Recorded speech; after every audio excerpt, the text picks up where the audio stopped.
Shalom and good morning everyone.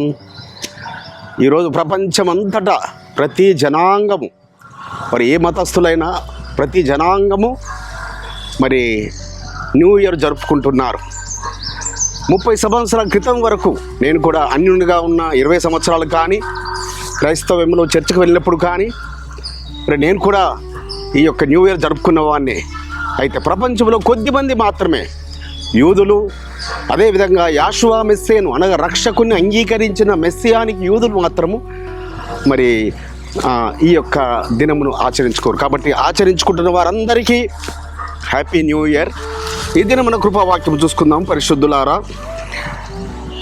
ఆదికాండము 2వ అధ్యాయము 23వ వచనం. నా ఎముకలలో ఒక ఎముక, నా మాంసములో మాంసము, ఇది నరునిలో నుండి తీయబడిన కనుక నారి అనబడును. పరలోకపు తండ్రి, ఆ సృష్టికర్త, సమస్తము ఈ సృష్టినంతా తన నోటి వాక్కు ద్వారా కలుగునుగాక అనగానే కలిగినాయి. కానీ మానవుని మాత్రము తన పోలికలో తన సారూప్యములో మట్టి నుంచి రూపించి ఆదాము అని పేరు పెట్టాడు. సో ఆయనకొక్కరికి మాత్రము ఆదాము అనే పేరు మాత్రం పరలోకపు తండ్రి పెట్టాడు. మిగతా సృష్టిలో ప్రతి జంతువులకు పేర్లు పెట్టే ఆధిక్యతను ఆదాముకి ఇచ్చాడు. అయితే సమస్తము జతలు జతలుగా చేయబడ్డాయి, కానీ ఆదాముకు సాటి అయిన సహాయం లేదు అని పరలోకపు తండ్రి ఆలోచించి తనకు గాఢ నిద్ర కలగచేసి అతని పక్కటెముకలో నుంచి ఎముకను తీసి మరి నారినిగా, ఒక స్త్రీనిగా తయారు చేసి మళ్ళీ అక్కడ మాంసంతో కూర్చారు.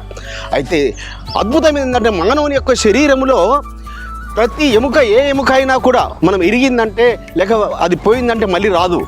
కానీ మన పక్కటెముకలు మాత్రము ఒకటి తీసేసినా 2 తీసేసినా మళ్ళీ అవి రీగ్రోత్ అవుతాయి. చూడండి, సృష్టికర్త ఎంత గొప్పమైన ప్రణాళిక. కాబట్టి అందుకే ఎందుకు ఎముకల గూడులో చేశాడు, ఎందుకు పరలోకపు తండ్రి ఈ దేహంలోని మిగతా అవయవాల నుంచి చేయలేదంటే మళ్ళీ ఆయనకు మానవునికి ఉండాల్సిన ఎముకలన్నీ మళ్ళీ ఆదాము గారికి ఎముకలన్నీ ఉన్నాయి. అయితే ఈ ఎముకల గూడులోనే మరి ప్రతి ఒక్క ఆర్గాన్స్, ప్రతి అవయవాలు ముఖ్యమైనవి, లివర్ కానీ, కిడ్నీస్ కానీ, గుండె కానీ, ఎందుకంటే గుండెకు సమీపంగా ఉంటుంది. సో ఆ యొక్క మరి ఆ నారి, చేయబడిన స్త్రీ కూడా తనకు సమీపముగా ఉంటుంది. సో వారిద్దరూ ఏక శరీరము. అందుకే ఆయన నారి నారి అని మరి ఒక పాట పాడేసేసారు ఆదాము గారు. సో కాబట్టి పరలోకపు తండ్రి మరి నా ఎముకల్లో ఎముక అని, నా మాంసంలో మాంసం అని ఆదాము గారు పలుకుచున్నారు.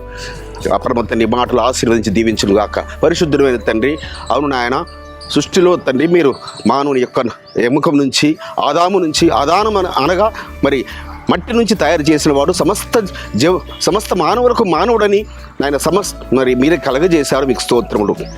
ఆ స్త్రీని బట్టి మీకు స్తోత్రములు. నజరుడైన యాషువ మెస్సియా నామమున స్తుతించి ప్రార్థించి వేడుకుంటున్నాం పరమ తండ్రి. మన పరలోకపు తండ్రియు, మన రక్షకుడును విమోచకుడును నజరేయుడైన యాషువ మెస్సియా నామమున మీకు, మీ కుటుంబాలకు, మీ వంశాలకు శాంతి, సమాధానము, కృపయు నిరంతరము నిలిచి ఉండునుగాక. ఆమేన్.